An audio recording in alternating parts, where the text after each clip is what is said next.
Bonjour, je suis Pierre Aborugon, guérisseur, et voici mon index ABC.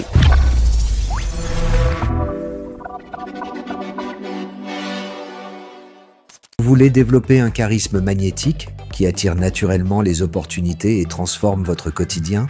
Vous souhaitez vous protéger de toute énergie négative qui vous entoure? Le docteur Olivier Madelrieux, expert reconnu en hypnose et magnétisme, révèle au grand public les secrets scientifiques du magnétisme personnel.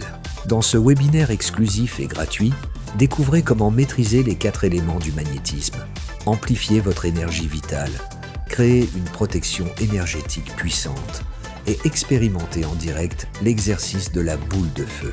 L'inscription est gratuite et le lien est juste en dessous, en description ou en haut à droite de votre écran. Votre nouvelle vie magnétique commence aujourd'hui. Merci de découvrir évidemment le portrait de celui qui est installé sur les canapés. Il se prénomme Pierre. Bonjour Pierre. Bonjour. Merci d'être avec nous, vous allez bien? Oui, ça va, Bon, parfait. enchanté, vous pouvez le dire, hein, vous avez le droit. Bon, merci d'être là. On va parler évidemment de votre parcours de vie, puis on va parler de la manière dont vous pouvez aider ceux et celles qui vous regardent aujourd'hui. C'est vrai que la question, quand on voit le mot guérisseur, d'abord je trouve que c'est une certaine responsabilité, et c'est un titre qui n'est pas facile à porter. Comment est-ce que vous définissez votre fonction? Qu'est-ce que veut dire pour vous guérisseur? Ouais, ça a été un peu compliqué de mettre un mot, parce qu'aujourd'hui, guérisseur, chaman, C'est vrai, sorcier, c'est un petit peu tout pareil. Hein. Ouais. Donc c'est vrai, quand on me demande qui tu es, j'ai tendance à dire je suis Pierre, et qu'est-ce que tu fais? Ouais, c'est vrai que c'est un peu compliqué, donc j'ai tendance à dire je suis Pierre. Après, guérisseur, c'est parce qu'en fait, ça regroupe un petit peu tout, aussi bien de l'énergétique, que de la thérapie manuelle, que de la géobiologie, que de l'énergétique. Et c'est pour ça que je pense que guérisseur, si on peut dire ça comme ça, ouais, c'est la case dans laquelle je me sens le plus à l'aise, on va dire. Bon. Donc guérisseur, géobiologue évidemment, et il y a ce mot que évidemment tout le monde connaît et qui est transgénérationnel, c'est le mot rebouteux. Ah oui, celui-là, je l'adore. Celui-là, rebouteux, alors j'ai l'impression qu'à la fois il est un peu âgé dans le terme, parce que rebouteux, on pense souvent à nos parents, grands-parents, arrière-grands-parents. On entend souvent dire j'avais un arrière-grand-parent ou un arrière-grand-père, une arrière-grand-mère rebouteux, rebouteuse. Celui-là aussi, et pourquoi vous... Je l'aime beaucoup parce qu'en fait, comme vous dites, c'est un petit peu ancestral. Et puis, oui, ça donne une dimension rebouteuse, c'est l'ancêtre de l'ostéopathe. Ça veut dire qu'on met les mains, on touche vraiment la matière. Et quand on passe par la matière pour aller vers l'énergétique, en fait, ça ouvre beaucoup plus de portes que d'aller directement dans l'énergétique. Et pareil, rebouteux, c'est un petit peu un mot, si on peut dire, fourre-tout, parce que vous avez plusieurs sortes de rebouteux. Ouais. Vous avez les rebouteux qui vont s'occuper que des articulations. Vous avez des rebouteux qui vont s'occuper plus spécifiquement des tissus, donc tout ce qui est tissulaire. D'autres qui vont s'occuper plus des nerfs, remettre des nerfs en place, etc. Et moi, j'ai cette chance par la transmission de toucher un petit peu à l'ensemble de tout ça, aussi à ce qui est viscéral. Et puis, et du coup, ça donne vraiment une richesse et un champ de compétences qui est quand même assez large, ouais, et qui permet d'aller assez loin. Bon, on parlera de la transmission parce que je crois que c'est votre grand-mère ou arrière-grand-mère? Grand-mère. Ah oui, les deux. Les deux grand-mères, ouais, hein, qui a un rôle important. Qu'est-ce que vous préférez, toucher ou ne pas toucher? Les deux. Ça dépend la bête que j'ai en face de moi. Au sens propre comme au sens figuré, la bête. Exactement. Ouais, parce que vous faites les deux en plus. Hein. À la base, oui, je faisais essentiellement des animaux. Puis le temps passant et les poils bien blancs venant, j'ai appris à devenir sociable avec l'être humain. Donc maintenant, ça va un peu mieux avec l'humain. Ça va un petit peu mieux. Ouais. Les amis, quelques secondes d'interruption dans ce programme, juste pour vous donner une information importante. Vous savez que chaque jour, sur ABC Talk TV, on aime et on prend le temps de vous recevoir pour parler des pratiques et des praticiens inspirants de par leur parcours et de par leur expertise. Alors peut-être que vous aussi, vous aimeriez partager avec nous votre métier et vous installer ici dans ce studio, sur ces canapés, pour nous dire un petit peu comment vous en êtes arrivé à ce que vous êtes aujourd'hui. Alors si vous êtes à la fois thérapeute, expert, coach, accompagnant de vie et que vous avez envie d'enregistrer un entretien avec moi dans ce studio ABC Talk, il suffit simplement de postuler sur le lien qui est sur cette vidéo ou éventuellement dans la description de la vidéo et vous serez à la suite de cela référencé sur la première plateforme vidéo des thérapeutes accompagnants de vie, coachs et autres experts. Vous, en l'occurrence, je vous le souhaite et je vous dis merci de votre fidélité. indexabc.fr ou alors le site directement abctalk.fr. Parlons évidemment de cette transmission. Vos grands-mères. Alors, moi, j'ai entendu tout et son contraire Oui, sur les guérisseurs rebouteux et autres, où on me dit, d'un côté, vous avez ceux qui disent, mais il n'y a aucune transmission à avoir. Il n'y a pas de savoir particulier, tout le monde a cette possibilité, il suffit simplement de la travailler. Puis d'un autre côté, il y a une petite dimension un peu de légende où on dit, oh là là, c'est chasse gardée, donc c'est un truc qui est transmis de génération en génération. Qu'est-ce que vous répondez à ça? j'opterais plutôt pour la deuxième solution. Ouais, parce qu'elle fait partie de votre histoire. Mais je pense pas que ce soit un don. Je pense que tout le monde peut y avoir accès. C'est comme tout le monde peut chanter. C'est pas pour ça qu'on est tous Céline Dion. Si vous voulez, je peux vous chanter quelque chose, mais vous avoir peur de sortir, ça va déclencher un orage. Il y a déjà de l'orage. Voilà, Ouais. c'est comme tout le monde sait couper les cheveux. C'est pas pour autant que vous me laisseriez votre tête pour vous faire une coupe. Donc, je pense que tout le monde peut avoir accès à l'énergétique. Tout le monde peut toucher. Toutes les mamans ont eu un enfant un jour qui s'est fait mal, a mis la main, a fait 2-3 mouvements de façon intuitive et ça a soulagé. Mm. Et après, je pense qu'il y a quelque chose en nous qui nous pousse à aller un petit peu plus loin. Et effectivement, il y a des gens qui ont peut-être plus la vocation ou plus le toucher et qui développent plus certaines compétences que d'autres. Et moi, j'ai eu cette chance, c'est d'avoir à la base mes grands-mères qui m'ont guidé. Enfin, déjà, c'est beaucoup voir. Donc, le fait de voir, forcément, m'ont fait.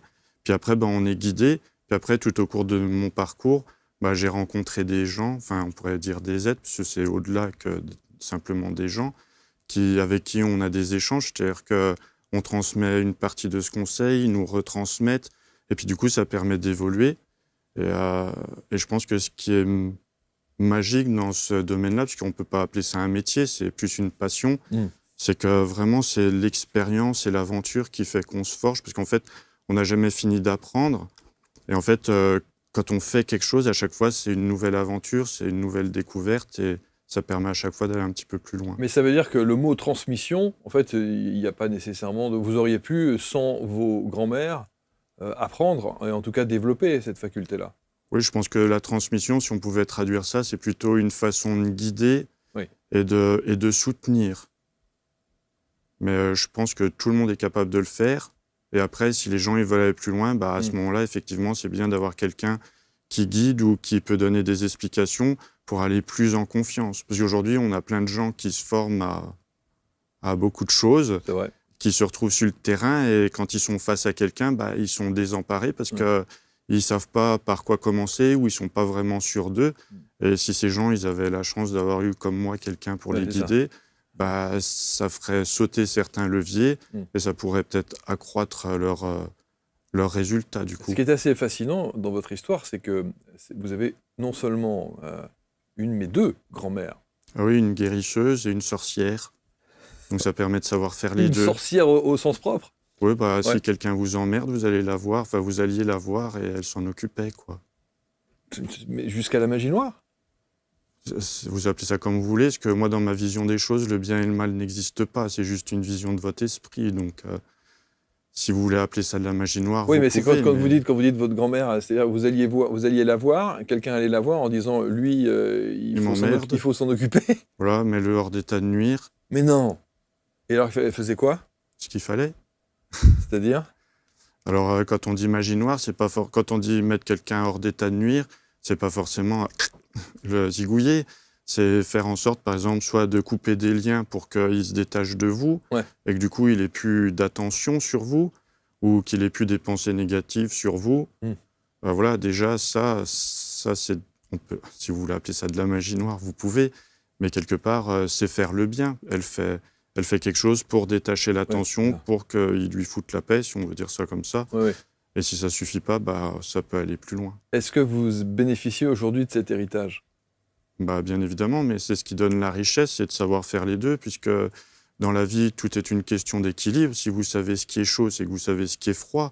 Donc si vous savez faire du bien, c'est qu'à un moment donné, vous avez au moins réfléchi ou expérimenté par la pensée le mal. Donc si vous voulez, les gens qui se disent être bienveillants, pleins d'amour et faire que le bien autour d'eux, oui, mais s'ils veulent que ça sonne vrai, je pense qu'il faut qu'ils aient expérimenté en profondeur leur part d'ombre. Est-ce que ça veut dire qu'aujourd'hui, vous avez des gens qui font appel à vous pour mettre hors d'état de nuire des personnes de leur entourage? C'est pas parce qu'ils le demandent qu'on le fait. Et tout est une question de justesse, c'est-à-dire qu'il y a quand même des barrières et des sécurités. Si vous voulez, je peux vous donner 2-3 exemples. Ouais, volontiers, ouais. Parce que j'ai des noms, hein. Des noms. Des noms de gens que si vous pouviez dans mon entourage les mettre hors d'état de nuire, je suis preneur. Mais oui, bien sûr. On pourra discuter de Oui, ça on discutera de ça, éventuellement. oui, bien sûr. Alors, c'est-à-dire, il faut donnez-moi bien des exemples. comprendre quelle est l'importance que vous donnez au bien ou au mal. Ça, c'est vraiment super important. C'est-à-dire que si on prend un exemple, si par exemple, l'oreiller, c'est une personne, donc on est d'accord qu'on ne fait pas de mal à quelqu'un. Mais si cette personne a un cancer et qu'elle a une tumeur, et c'est le grand débat et c'est le grand combat entre mes deux grands-mères, c'est que si cette personne a une tumeur, si vous êtes gentil, vous allez lui enlever la tumeur. Donc du coup, dans votre esprit, vous allez faire le bien. Mais de la vision de l'autre grand-mère, cette tumeur, c'est un être vivant. C'est un être vivant qui vient se nourrir d'un autre. Cette tumeur, elle a une âme. Donc, si vous la tuez et que vous la faites partir, quelque part, vous faites du mal à la tumeur. Donc, tout est une question de vision. Et après, on peut aller un petit peu plus loin dans l'explication. Alors là, c'est vraiment une histoire, pas inventée, mais presque. C'est que si cette personne a une tumeur, admettons une tumeur qui l'empêche, par exemple, je sais pas, on va prendre un truc dégueulasse qui l'empêche de bander, par exemple, le fait d'avoir cette tumeur, il ne peut plus faire de mal aux femmes ou aux enfants, par exemple. Donc, si vous lui enlevez la tumeur, est-ce que vous faites le bien ou est-ce que vous faites le mal? Vous voyez, c'est toute cette notion. Donc, moi, je pense que quand on agit sur quelqu'un, enfin, en tout cas, pour ma part, quand j'interviens sur quelqu'un, si la personne a une demande ou un souhait, je fais ce que j'ai à faire, mais par contre, je le fais jamais, j'accorde jamais d'importance au résultat. C'est-à-dire que le résultat n'a aucune importance. Puisque le hasard n'existe pas, ça veut dire qu'il y a un chemin qui est défini, on a un chemin de vie qui est fait. Si cette personne, elle doit garder son cancer, j'ai beau faire tout ce que je veux, et la médecine peut faire tout ce qu'elle veut, elle finira par mourir de son cancer. Par contre, si c'est juste qu'elle soit soignée, elle finira par être soignée. Et le fait d'avoir eu cette tumeur, c'était peut-être une épreuve de vie pour qu'elle change de parcours ou qu'elle change de chemin. Oui, mais ça veut dire qu'alors votre action ne sert à rien. Disons que si vous partez du principe que de dire qu'il n'y a pas de hasard et que de toute façon, si cette personne doit décéder de cette maladie, c'est comme ça, c'est un fait, et puis oui, voilà. Mais on peut l'accompagner. C'est-à-dire que si là, on prend cette maladie-là, parce que ça permet de donner un exemple, et c'est quelque chose que tout le monde connaît. Oui, quand je parlais hors d'état de nuire, je pensais à un truc un peu plus soft quand même, mais pas nécessairement une maladie. On peut aller là-dessus, mais bon. Du coup, si la personne est malade et son chemin, c'est qu'elle doit être soignée, nous, notre travail, c'est de l'accompagner pour réduire les effets secondaires. On va dire, entre guillemets, notre travail, ça va être de sécher et d'affaiblir la tumeur pour que les médicaments fonctionnent beaucoup mieux. Donc ça, c'est dans le cas où la personne est soignée. Après, si son chemin de vie et si c'est prévu qu'elle doit passer de l'autre côté, nous, on est là pour l'accompagner pour que la fin de vie, elle se passe le mieux possible. Alors, après, par rapport à des gens... je ne sais pas si je peux vous pourrez couper si jamais ça vous convient. On ne coupe rien du tout. OK. C'est-à-dire que si on sait couper le feu, c'est-à-dire si une personne a une inflammation, on peut soulager l'inflammation via la prière, l'intention, l'ordre mental, ce que vous voulez. Mais si vous pouvez le faire dans un sens, vous pouvez le faire dans l'autre. Si vous pouvez soulager une inflammation, vous pouvez créer une inflammation. Quand quelqu'un se coupe, si vous pouvez couper le sang, vous pouvez aussi faire en sorte, pas d'ouvrir la veine, mais vous pouvez faire en sorte de fluidifier le sang. Donc quand quelqu'un a un caillot, par exemple, qu'est-ce qu'ils font les gens? Bon, il y a les médecins, ils font ce qu'ils ont à faire, mais on nous demande quoi? On nous demande de travailler sur le caillot pour le résorber et de faire en sorte qu'il se résorbe. Mais si on peut faire ça, on peut faire l'inverse aussi. Ça paraît logique. Non, mais ça paraît logique, mais ça paraît surtout hyper effrayant. C'est-à-dire que si une personne mal attentionnée... C'est pour ça que je pense qu'il y a des rupteurs, c'est-à-dire qu'il y a des barrières. Et je pense que quand on veut... puisqu'on parle du mal, si par exemple quelqu'un m'emmerde et que j'ai envie de le zigouiller, par exemple, je peux penser très fort que je lui fais du mal. Certes, il ne va pas aller très bien, il risque d'avoir bien la diarrhée, de ne pas se sentir bien.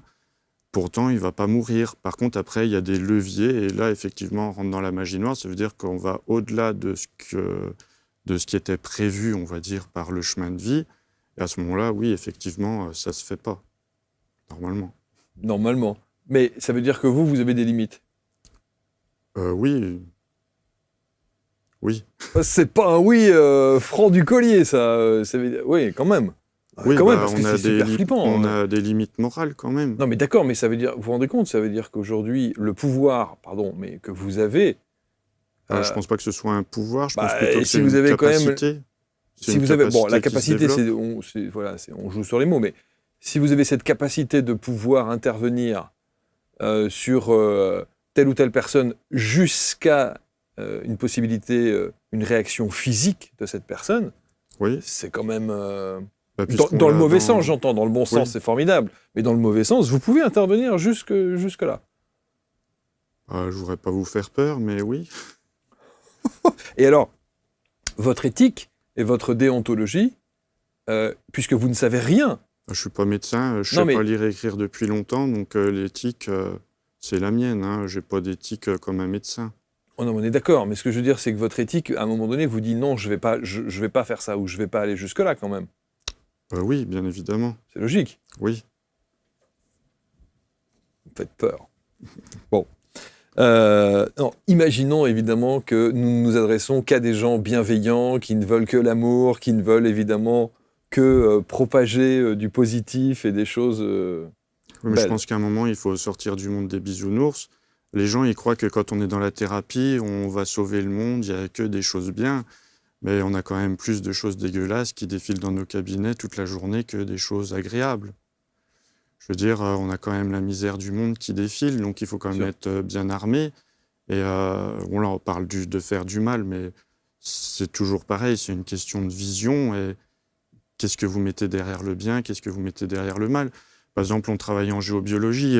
Si par exemple, vous avez je sais pas, une veine énergétique ou une veine de géobiologie qui passe dans votre maison, je veux dire, cette veine énergétique, elle sert à plein d'êtres vivants, que matériels ou immatériels.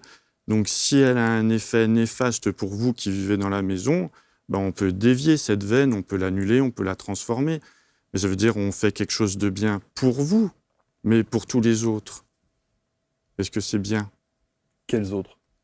Eh bien, il faut bien comprendre que si votre maison, je sais pas, je peux, Oui, si ça c'est votre maison et que vous avez, je sais pas, on prend cet exemple-là, c'est vraiment imagé, mais que vous avez une veine énergétique qui passe, Oui. c'est Ah plus oui, oui. compliqué que ça. Hein. Vous la déplacez, Mais c'est ça, que vous la faites contourner. si on la déplace, Ouais. vous, dans votre maison, vous allez être beaucoup mieux. Mais le voisin, Mais par contre, bah, non seulement, mais dans votre maison, vous n'êtes pas tout seul. Vous avez ce que vous appelez, vous, enfin, excusez-moi, mais vos guides, enfin, toutes les présences qui sont dans votre maison, bah, peut-être qu'elles se nourrissaient de cette énergie. Donc, du coup, est-ce que dévier ça, ça vous amène un bien-être, mais est-ce que derrière, ça ne va pas emmener un déséquilibre? Et du coup, bah, forcément, au niveau du voisinage, ça a forcément des répercussions. Donc, ça veut dire que quand on agit sur quelqu'un, même quand on fait du bien, je pense qu'il faut le faire, mais pas qu'avec bienveillance. Il faut faire en prenant en compte vraiment la globalité. De penser, enfin, c'est pas une pensée, c'est pas une croyance. Moi, je suis contre les croyances, mais c'est-à-dire que si par exemple j'agis sur vous, ça veut dire que gentiment. Non, mais Gentiment. si j'agis sur vous de façon énergétique ou de façon mécanique, Ouais. forcément, ça va influencer au niveau des fluides, c'est-à-dire qu'au niveau sanguin, au niveau lymphatique, au niveau hormonal, ça va mieux circuler. Ça veut dire que vous allez avoir une meilleure circulation, même au niveau énergétique, au niveau émotionnel, enfin tout ce que vous voulez. Donc forcément, quand vous allez rentrer chez vous, ça va forcément avoir une incidence sur les gens avec qui vous avez des relations chez vous. Et du coup, ça va aussi agir sur la géobiologie de votre environnement.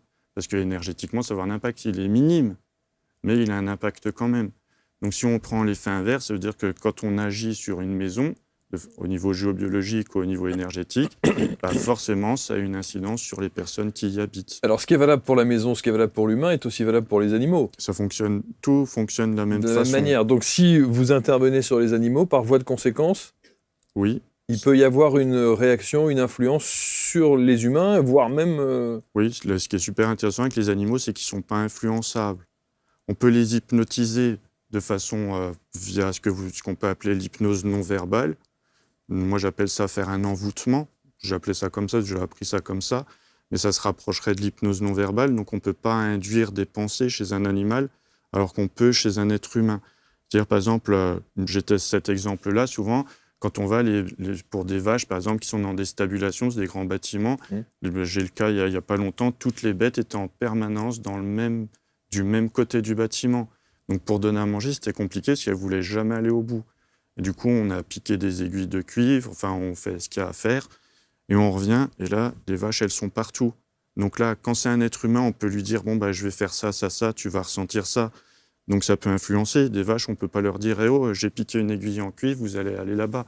Donc ça, c'est vraiment le meilleur exemple qui met en... Enfin, Qui prouve quelque oui, part. voilà, c'est Oui, visible tout de suite. Oui, c'est visible tout de Puis suite. après, c'est visible dans les jours qui viennent. Ceux-là, pour le coup, c'était des vaches à lait. Donc derrière, la production de lait, elle s'en ressent. Est-ce que vous avez un exemple d'un truc le plus dingue qu'on vous a demandé de faire? Moi, j'en ai un paquet. Vous voulez quoi? Quelque chose de rigolo, de pas rigolo? Le problème, c'est que si j'ouvre la boîte de Pandore, comme on dit, je me dis, qu'est-ce que vous allez me sortir? Allez, un truc rigolo. Un truc rigolo. Un truc rigolo. Ouais, c'est pas un truc qu'on m'a demandé de faire, mais le truc le plus rigolo que j'ai eu à faire, c'est un jour où on m'appelle, parce que bon, je fais les animaux et j'ai cette chance de faire les grands animaux sauvages, etc. Et on m'appelle pour faire un éléphant. Bon, j'en ai fait plusieurs. Enfin, je fais pas tous les jours des éléphants. Hein. Mais un jour, je vais pour faire un éléphant, et du coup, cet éléphant... Dans un zoo, pour le coup. Hein. Oui, voilà, c'était un parc animalier. Okay. Donc du coup, cet éléphant avait un problème au genou. Et du coup, vous comprenez bien qu'un éléphant, je ne peux pas lui prendre la patte et faire comme ça. L'éléphant était assez nerveux. Et du coup, à un moment donné, il y avait... Normalement, on n'a pas le droit, parce que c'est de l'exercice illégal de la médecine vétérinaire. Mais bon, c'est les vétos qui nous appellent, donc on y va quand même. Donc du coup, à un moment donné, j'ai demandé à tout le monde de sortir. Tout le monde est sorti, il est resté qu'une seule personne. Et je ne sais pas si vous avez déjà vu dans des films, mais les éléphants, ils sont dans des cases, et il y a des gros piliers. En fait, on peut se faufiler entre les pieds, donc il y avait interdiction de rentrer. Vous êtes rentré? Et ben, j'ai demandé à tout le monde de sortir, parce que l'animal était trop nerveux. Et là, c'est un des moments les plus magiques que j'ai eu. C'est qu'à ce moment-là, quand tout le monde est sorti, ben, en fait, l'éléphant s'est couché. J'ai pu rentrer. Alors la personne qui était là est rentrée complètement en panique. Et du coup, là, j'ai pu aller, toucher. J'ai pu induire, donc on pourrait appeler ça de la communication animale, où l'animal s'est mis à faire des mouvements. Et du coup, ben, après l'animal a été soigné. Et du coup, c'est assez drôle, parce qu'après, quand tout le monde est rentré, tout le monde m'a dit « mais t'es fou, t'es fou, t'es fou ». Et là, l'éléphant allait mieux. Donc du coup, tout le monde a dit « ah bah c'est formidable, c'est formidable ». Donc du coup, je suis passé de Pierrot le fou à Pierrot le magicien, vous voyez. Donc, et donc il est sauvé, là. Enfin, il va bien. Oui, enfin, c'était il y a longtemps. Hein, mais... Voilà. Bon, et sur d'autres mammifères comme ça, il y avait quoi d'autre comme exemple? Vous avez d'autres... vous avez pu intervenir sur d'autres cas? J'interviens surtout sur les chiens, les chats et oui, tout ce qui est les animaux de rente, c'est-à-dire surtout les bovins. Et puis après, sur les animaux un petit peu extraordinaires, les chevaux, beaucoup. Ah oui. Et après, un petit peu extraordinaire, il y a les éléphants. Il y a les grands fauves où c'est assez magique. Bon, le lion est assez particulier. Parce que le lion, c'est un animal, vous l'envoûtez, il va se coucher le long de la grille, vous pouvez passer les doigts à travers la grille, il se laisse faire comme un chat très docile. Et au moment où c'est terminé, vous avez ces jours-nuit, c'est-à-dire qu'au moment où c'est terminé, il se jette sur les grilles et il vous boufferait. C'est-à-dire c'est vraiment on-off. Ça, c'est quelque chose qu'on ne retrouve pas chez d'autres animaux. Juste le protocole, alors sans évidemment dévoiler le truc, mais pour l'envoûter, parce que vous utilisez ce mot envoûter, qu'on comprend avec des grands guillemets, hein, évidemment. C'est quoi, vous lui dites quoi? Vous faites quoi? C'est un mélange. Hypnose. Ce qu'il faut bien comprendre, c'est que moi, je n'interviens pas sur une chose, c'est vraiment un ensemble de choses. Donc, c'est-à-dire que déjà, il y a l'environnement et le lieu. C'est-à-dire que si au niveau de la géobiologie, par exemple, là, on est dans la pièce, si par exemple, je ne sais pas si le lion est dans cette cage-là, mais qu'au niveau énergétique, c'est pas bon, qu'au niveau géobiologique, c'est pas bon, ça veut dire déjà, on va faire ça pour apaiser. Et une fois que c'est apaisé, on laisse l'animal et à aucun moment on cherche jamais à prendre le pouvoir. C'est-à-dire qu'on va commencer par mimer l'animal. C'est-à-dire que si l'animal il a des mouvements nerveux, nous on va avoir des mouvements nerveux. C'est ni plus ni moins, puisqu'en fait, moi on m'a dit tu m'hypnotises, mais en fait j'y comprenais rien en hypnose. Et j'ai été voir quelqu'un qui fait de l'hypnose, qui m'a expliqué les principes. Et quand on m'a expliqué les principes d'hypnose, je me suis dit, mais en fin de compte, je fais rien d'extraordinaire, c'est ni plus ni moins que de l'hypnose non verbale. Donc en fait, on mime le mouvement de l'animal.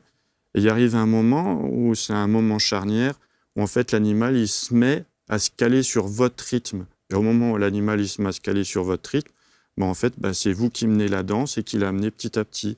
Et au moment où c'est vous qui menez la danse, alors là, au niveau énergétique, au niveau...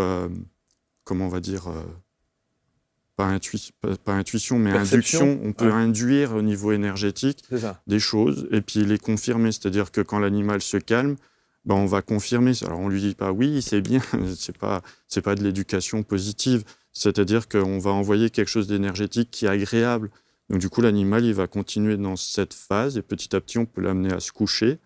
Puis à un moment donné, c'est comme si on faisait Enfin, je simplifie. Oui, c'est pour schématiser. Là, les gens qui écoutent, ils vont se dire ça paraît facile, mais... bien sûr. Du coup, c'est comme une berceuse, puis l'animal, il arrive quasiment par moment à s'endormir. Et ça, c'est valable aussi pour des tout-petits, des chats, parce qu'on sait combien c'est difficile de capter l'attention d'un chat. L'âge n'a pas d'importance, en fait. Même un chien, un chat, la race, peu importe, la catégorie, peu importe. Oui, je dirais que le moins il y a eu d'intervention humaine, le mieux c'est. Parce qu'un animal qui a été éduqué, qui a été élevé, il a pris des mauvaises habitudes, il a ses notions de hiérarchie par rapport à l'être humain. Donc du coup, c'est plus compliqué de faire un chien qui est mal élevé que de faire un animal sauvage. Alors, votre intervention, on l'a vu effectivement pour les animaux, la géobiologie, et on en a fait évidemment beaucoup d'émissions sur cette thématique de la géobiologie, mais on a le sentiment quand même que votre approche, elle est assez globale. C'est-à-dire que vous ne pouvez pas, quand quelqu'un demande votre intervention, ne voir que la personne. C'est-à-dire il y a tout ce qui gravite autour de la personne qui est à prendre en considération. Son lieu d'habitation, ses relations, tout. Alors on ne fait pas ça à chaque fois. Quand quelqu'un vient, on pose la main, on regarde, on fait ce qu'il y a à faire, puis après, il se présente ce qui se présente. Des fois, quand quelqu'un vient, alors moi, je suis ni voyant, ni médium, ni tout ça. Ça, je pense que tout le monde peut le faire, comme l'énergétique, etc. Mais à un moment donné, moi, j'ai choisi d'aller dans cette voie parce que c'est ce qui me plaît. Mais quand on met la main sur quelqu'un, il peut venir des messages, il peut venir des informations. Et du coup, à partir de là, on peut poser des questions à la personne. Par exemple, hier, j'avais quelqu'un qui était là, je pose la main et je dis « Oh là, votre maison, elle est humide ». Et la personne elle me dit « Oui, c'est vrai, ma maison est humide ». Et je dis « Dans votre terrain, vous avez un puits ». Et là, il vient vraiment les images comme si on était chez la personne. Mais ça, je ne peux pas expliquer comment ça fonctionne. C'est une forme de médiumnité. Oui, mais ce n'est pas quelque chose que je contrôle et que je maîtrise. C'est-à-dire que quelqu'un viendrait me voir et me dirait « Pierre, je veux que tu me fasses de la médiumnité ». Oui, bien sûr. Je ne sais pas faire, puis alors je m'en contrefous complètement. Voilà. Et puis après, par rapport à la... Oui, du coup, on sait qu'il y a un puits, et puis à partir de là, on peut aller explorer, de voir s'il y a une veine qui passe, etc. Et du coup, j'ai été capable de lui dire, votre chambre, elle est située à tel endroit dans votre maison, votre cuisine, elle est comme ça, donc il faut faire quelque chose. Ou des fois, le fait de faire le soin sur la personne, ça va agir sur l'environnement, puis ça va régler le problème. Voilà. Et je répète, et à chaque fois, dans chaque index ou chaque émission que l'on fait sur ABC, je dis toujours que chaque pratique proposée ne permet pas de se substituer à un avis médical. On est bien d'accord. Pas du tout. C'est complémentaire. Moi, encore une fois, c'est probablement une chance, mais c'est que je vais dans des hôpitaux, je vais dans plusieurs services. Aujourd'hui, j'ai des médecins, j'ai des chirurgiens qui s'occupent des articulations, qui m'envoie du monde. Donc, c'est une grosse responsabilité. Ça veut dire qu'à partir du moment où un médecin vous envoie quelqu'un, ça veut dire que vous devez être... vous ne devez pas dire des conneries non plus et vous devez être respectueux. Et c'est aussi je pense aussi que c'est une reconnaissance, puisque pour qu'un médecin il envoie quelqu'un vers quelqu'un comme nous... Ça fait combien de temps que vous faites ça ? Ça dépend si on prend la date à laquelle je me suis déclaré au fisc ou... Donc, j'ai commencé à 18 ans. Ouais. Même plus petit, quelque part. J'ai commencé à 7 ans. Oui, c'est ça. Voilà. Puis à 18 ans, j'ai passé mon permis, il n'y a personne pour venir me chercher. Face la route, il y a la chambre de commerce, alors j'ai traversé la rue, j'ai été prendre mon numéro de SIRET. Extraordinaire. Extraordinaire. Et aujourd'hui, vous savez combien de personnes, à peu près, vous avez pu accompagner ou combien de... Non ? Vous ne tenez pas une comptabilité sur ça ? Quand les gens viennent me voir, c'est ma femme qui prend les rendez-vous. Donc des fois, j'ouvre la porte, les gens rentrent, ils partent, je ne sais même pas leur nom, leur prénom. Donc tenir. Et en plus, je prends pas de notes parce que je sais pas lire et écrire depuis très longtemps. Et alors, ça m'emmerde complètement. Donc, quand les gens viennent, je leur dis, on a fait ça, revenez dans tant de temps. Je vous laisse le boulot de secrétaire. La prochaine fois, rappelez-moi qu'il faut faire ça. Oh non, s'il faut que je m'emmerde encore à écrire des trucs, on n'a pas fini. C'est extraordinaire. Qu'est-ce que vous avez envie qu'on retienne de vous? Parce que vous souhaitez aussi présenter des immersions. Et est-ce que vous appelez aussi les fameux soins collectifs lunaires? Alors, qu'est-ce que c'est que ça? Parce qu'on va se dire, déjà, votre approche est singulière, mais si vous employez des mots comme des soins collectifs lunaires, il y a des gens qui vont encore se dire, qu'est-ce que c'est que cette approche? Si on veut commencer par les soins déjà, ce qui a amené à ça, c'est le fait que je suis un petit peu débordé. C'est vrai. Donc du coup, il a fallu trouver des moyens pour alléger un petit peu, soit pour prendre un peu plus de monde, soit pour que j'ai le temps de faire un bisou à ma femme le soir avant de me coucher. Donc du coup, oui. Donc il y a toute cette approche. Et les soins de la Lune, comment c'est venu? C'est depuis tout petit, en fait. Moi, je suis de la campagne, on fait beaucoup de choses en fonction de la Lune. C'est-à-dire qu'on va planter certains légumes en fonction de telle lune, plutôt d'autres choses en fonction de telle lune. On va se couper les cheveux à telle lune, etc. Donc là, c'est le rythme de la Lune, on le suit comme ça. Et ensuite, au fil de l'année, on est d'accord, il y a des variations énergétiques et vous avez des gens, à certaines périodes, ils vont être énervés, il y a des gens, ils vont être plus déprimés à d'autres périodes, etc. En fait, les soins de la Lune, déjà, ça permet de lisser les variations. Ça ne permet pas d'avoir un truc plat, mais c'est que ça permet de lisser. En général, les gens qui font les soins de la Lune, je m'avance, mais le retour qu'on a, c'est que les gens sont moins malades. Quand ils tombent malades, ils s'en remettent plus facilement. Là, cet été, par exemple, les coups de soleil, on ne va pas dire qu'il n'y a pas de coups de soleil, ce serait un mensonge, mais ils sont moins forts et ils se soignent plus rapidement. Et comment on en est venu à ça? C'est qu'en fait, j'ai une grosse partie de mon activité où je suis et j'accompagne énormément de gens pour des cancers. Donc du coup, c'est quand même un gros travail où on fait pour certaines personnes des soins à distance quasiment tous les jours avec un suivi. Puis j'ai un nombre de personnes qui est quand même assez conséquent. Et du coup, est venue l'idée de se dire, tiens, est-ce qu'à chaque nouvelle lune, chaque pleine lune, chaque quart de lune, on ne ferait pas un soin collectif pour essayer de mettre tout le monde et de travailler plus sur le bien-être. Et du coup, quand on fait les soins individuels, aller plus chercher des trucs spécifiques. Donc du coup, on a démarré comme ça. Mais le problème, c'est que tout ça, ça demande une masse de travail énorme et que financièrement, si je devais faire payer aux gens tout le temps que je passe, il n'y a personne qui me demanderait rien, sinon ce serait beaucoup trop cher.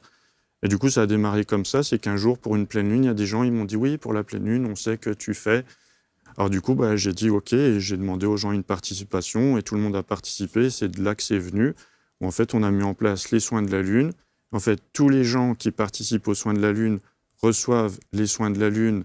Donc, c'est un soin de 40-60 minutes pour chaque nouvelle lune, chaque pleine lune. Et des soins de 20-40 minutes à chaque quart de lune. Donc, ça fait un soin quasiment toutes les semaines. Donc, ils payent pour ça. Et ils reçoivent ce pourquoi ils ont payé. Mais surtout, c'est que la masse de gens, le volume, je ne sais pas comment on peut dire, la quantité de gens fait qu'au final, quand on compte ce que ça rapporte, ça couvre, entre guillemets, les soins que je fais pour certaines personnes gratuits et puis pour d'autres à des prix abordables. Mais ça veut dire... j'essaye de rester abordable. Ça veut dire que ces soins collectifs-là, d'abord, ils sont à distance, ces soins collectifs? Oui, c'est qu'à distance. On a un groupe WhatsApp et alors pareil, la technologie et tout. C'est pas votre truc. Voilà, alors il y a un groupe WhatsApp, tout le monde est dessus. Je mets un message tel jour, telle heure, parce que c'est le jour de la pleine lune. On dit ce soir à 22h. De temps en temps, on fait un petit Zoom, parce que j'ai découvert ça, c'est extraordinaire. Je me suis acheté mon ordinateur il n'y a pas longtemps, quand il veut marcher, c'est une connerie. Et du coup, j'explique un peu le déroulé, puis après, une fois que les gens ils ont compris, c'est sur le groupe, on met un message, on commence, et quand c'est fini, on met un message, c'est fini, et voilà. Sans connaître le pourquoi du comment de la problématique des gens. C'est vraiment quelque chose de général pour le bien-être, et c'est vraiment pour lisser ces variations énergétiques. Et après, effectivement, quand on fait un soin de façon individuelle à quelqu'un, la personne, elle a une intention. En général, ça fonctionne assez bien. La différence avec les soins de la Lune, c'est qu'on dit aux gens, c'est la personne qui met une intention, Mais l'intention, c'est de la garder au moins sur 1 mois. Parce que forcément, avec les soins collectifs, ça va mettre un petit peu plus de temps à s'ancrer. Et on a des gens, par exemple, du coup, je profite de cette vidéo pour expliquer, c'est qu'on a des gens, par exemple, qui démarrent et qui sentent très, très fort les soins au début, parce qu'il y a beaucoup de travail de lissage, etc. Et qui, à la fin, ils disent « mais je ne sais pas si ça marche toujours ». Parce que maintenant, quand je fais le soin, je ressens un petit peu, mais je sens moins qu'avant. En fait, c'est normal, c'est même plutôt bon signe. Bah oui. Ça veut dire qu'on est arrivé dans un système où on est dans de l'entretien, on n'est plus dans du curatif, entre guillemets. Et quand au début, les gens disent je ressens très très fort, c'est-à-dire, ça veut dire quoi? Qu'est-ce qu'ils ressentent? Il y en a certains, ça peut être des maux de tête, d'autres des vomissements, d'autres des courbatures, de la fièvre. C'est vraiment propre à chacun. Donc il y a vraiment un ressenti physique à l'issue de l'action que vous allez mener pendant cette période lunaire, quoi. Mais ça, c'est vraiment... ça, c'est les retours que j'en ai. Oui, bien sûr. Mais ça reste quelque chose de collectif. Donc après, s'il y a des gens, ils veulent quelque chose de vraiment spécifique, à ce moment-là, c'est soit en présentiel, soit à distance. Et là, si c'est à distance, on appelle la personne, on lui demande comme quelque chose de traditionnel. Ok. Et que doit faire la personne quand vous le faites à distance, par exemple? Qu'est-ce qu'elle doit... Vous échangez avec elle pendant le soin ou pas du tout? Quand c'est des soins individuels ou les soins collectifs? Individuel. Quand c'est individuel, oui, j'appelle la personne avant pour savoir ce qu'elle veut. Ok. Enfin, ce qu'elle veut, ce qu'elle souhaite. Ouais.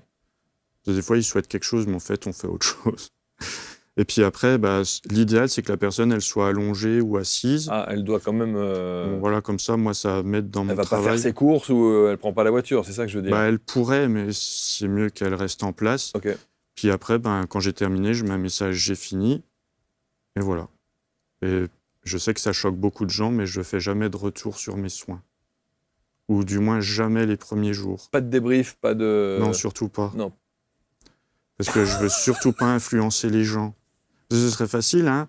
Vous m'appelez pour un soin, vous me dites « Pierre, j'ai la diarrhée », hop, je vous fais un soin, puis après je vous appelle, je dis « bon, c'est bon, t'auras plus la diarrhée, mais par contre, t'as mal au foie, blablabla, blablabla ». Donc ça veut dire que quelque part, je vais vous parler de quelque chose, et qu'est-ce que vous allez faire, vous? Vous allez rester focalisé là-dessus. Donc forcément, qu'est-ce que vous allez faire? Vous allez me rappeler. Et du coup, est-ce que vous allez vraiment être à l'écoute du travail pour lequel vous allez m'appeler, ou est-ce que vous êtes inquiet de ce que je vous ai dit? Donc c'est pour ça, moi, je pense que pour ma part, c'est très important que les gens, ils se démerdent avec leur truc, entre guillemets, que les gens, ils doivent garder aussi une part d'autonomie, même à l'heure d'Amazon. C'est-à-dire, il faut vraiment qu'ils gardent leur autonomie et qu'après le soin, ils soient les seuls juges et les seuls maîtres de savoir est-ce que je ressens, oui ou non, une amélioration, sans qu'on les ait influencés. Ça, je sais que ça peut surprendre, mais au moins, la personne, quand elle rappelle, c'est elle qui rappelle et c'est son ressenti à elle. Il n'a pas été influencé par ce que j'ai pu lui dire. Est-ce qu'aujourd'hui, et ce sera ma dernière question, mais est-ce qu'aujourd'hui, vous pouvez intervenir sur tout? Surtout, est-ce qu'on peut vous demander une intervention, quelle que soit la problématique que l'on rencontre? Physique, émotionnelle, psychologique? Si c'est quelque chose que j'ai déjà fait, je vous dirais que oui. Si c'est quelque chose que j'ai déjà fait et je sais qu'il y a des résultats, même si ce n'est pas 100%, je vous dirais oui. Si c'est quelque chose sur lequel où je sais que je ne suis pas trop bon, je vais vous dire, c'est pas la peine que vous dépensiez votre pognon pour rien, allez voir telle personne s'il est plus compétent que moi pour ça. Et si c'est quelque chose que je ne sais pas faire, soit je redirige vers quelqu'un qui est plus compétent que moi, soit je connais personne de plus compétent, et à ce moment-là, je dis, écoute, allons explorer ça. Qu'est-ce un exemple, par exemple, j'avais dit dernière question, mais un exemple de quelque chose qu'on vous a demandé, vous avez dit non, ça je sais pas faire? Je sais pas si j'ai déjà dit je sais pas faire, parce que pour moi l'infini n'existe pas. Et voilà. J'ai découvert que l'infini n'existe pas, notamment à travers l'âme en fait. Mais en fait, il n'y a pas d'infini, donc ça veut dire que votre question, je m'excuse, mais elle n'a pas trop de sens. Elle n'a pas de sens.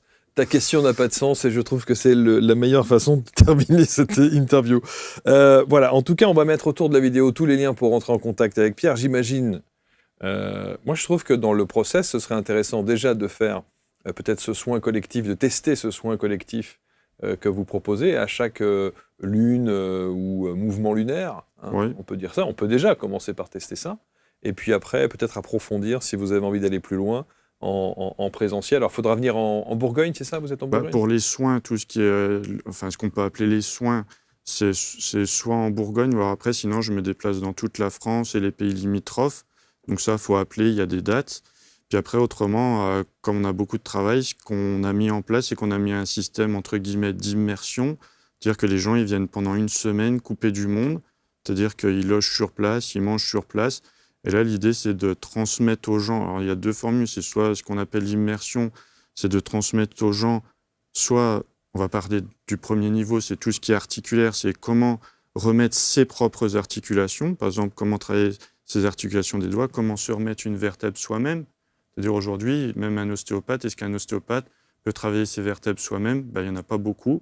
Et moi, j'apprends aux gens comment travailler vos vertèbres vous-même, mais surtout comment le faire sur quelqu'un. Donc, c'est-à-dire que le but, c'est d'amener de l'autonomie aux gens pour qu'ils puissent pas s'auto-guérir, mais oui, s'auto-gérer au niveau articulaire, tissulaire, énergétique, géobiologie, puisqu'on fait de l'initiation à la géobiologie, mais aussi du coup de pouvoir le faire sur leur entourage.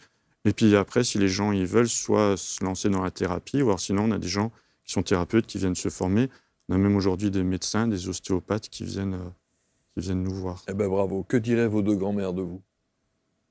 Je pense qu'elles me elles font un petit sourire. De temps en temps, elles me tirent quand même un peu les oreilles. Mais... Ah, donc vous les ressentez? Oui. Ah bah alors!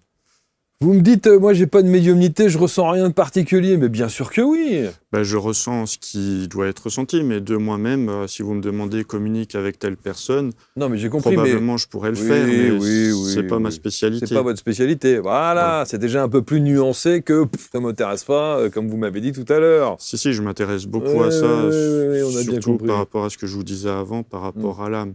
En tout cas, elles doivent être fières de vous parce qu'effectivement, le fait de pouvoir aider autant de gens, et quand on sait aujourd'hui, effectivement, les situations si anxiogènes que l'on vit dans cette société qui est tellement fracturée, tellement divisée, tellement opposée, voilà, et je pense que le corps ressent tout ça et que vos interventions peuvent effectivement considérablement aider. Merci beaucoup, Pierre, en tout cas. Avec plaisir. Merci, bon retour. Saluez l'éléphant, vous savez comment il s'appelait, cet éléphant, non?